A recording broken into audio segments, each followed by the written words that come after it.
বিশ্বাস বাড়ি। এটা মূলত আমাদের নৃপেন্দ্রনাথ বিশ্বাস স্যারের বাড়ি এইটা, এবং এখানে আমাদের উপস্থিত আছে আমাদের এই ওয়ার্ডেরই সাবেক মেম্বার রবীন্দ্রনাথ হাওলাদার, উনিও আছেন, এবং আমাদের মুরব্বী দাদু সুভাষ সরকারও আছে। আমরা এই মুহূর্তে আছি শিকদার বাড়ি, এটা দুর্গা মন্দির। এটা হলো নাম হলো আস্তাকাঠি শ্রী শ্রী সার্বজনীন দুর্গা মন্দির। এই মন্দিরের পাহারায় আছি এখন প্রায় 11টার উপরে বাজে রাত, এবং আমাদের সাথে এই ওয়ার্ডের মেম্বার এবং সে একজন হিন্দু ধর্মের লিটন বিশ্বাস আছে 8 নম্বর ওয়ার্ডের, এবং আমাদের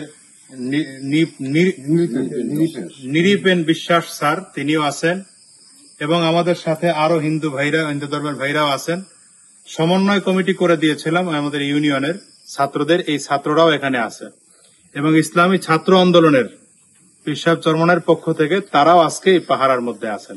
সবাই এদের জন্য দোয়া করবেন, এবং আমরা হিন্দু ভাইদের তাদের ধর্ম এবং ধর্মীয় প্রতিষ্ঠান টিকিয়ে রাখার জন্য আমরা পাহারায় আছি ইনশাআল্লাহ। এই মন্দিরের পাহারাদার কে? এই যে মন্দিরের কোনো সমস্যা হইতে আছে কিনা, বাগে হুমকি টুমকি দিতে আছে কিনা? না না, আমাদের বাড়িতে কোনো রায়বাড়িতে কোনো হুমকি টুমকি বা আশেপাশে যারা হিন্দু মুসলিম আমরা ভাই ভাই হিসেবে একত্রিত আছি, আমাদের উপরে হামলা কোনো দিন কোনো অশ্লীল কোনো কার্যকলাপ কোনো কিছু ঘটনায় আজ পর্যন্ত আমরা নিরাপদে আমরা বসবাস করতেছি। আমাদের চেয়ারম্যান সাহেব খুব ভালো মানুষ, ওনার প্রচেষ্টায় এই এলাকায় আজ পর্যন্ত কোনো অঘটন ঘটে নেই, এবং এর দাদার আমল থেকেও আমার যেটু বয়স, আমার বয়সে শুনি না যে হিন্দু পাড়ায় কোনো একটা দুর্ঘটনা ঘটছে বা কিছু হিন্দুদের উপরে। ধন্যবাদ। আমরা এই মুহূর্তে আছি শ্রী শ্রী শ্রী শ্রী হরি ও মা মনসা মন্দিরে। এটা হলো আমাদের হিন্দু পাড়ার রায়বাড়িতে।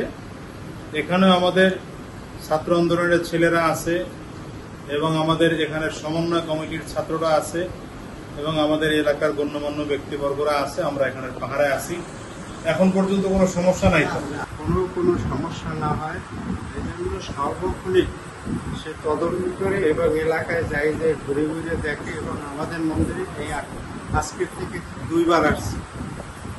আমাদের কোনো সমস্যা নেই, চেয়ারম্যান সবসময় আমাদের দেখে রাখে, সবের সাথে খোঁজখবর রাখে। চেয়ারম্যান সাহেবকে আমাদের হিন্দু সমাজের পক্ষ থেকে আন্তরিক ধন্যবাদ জ্ঞাপন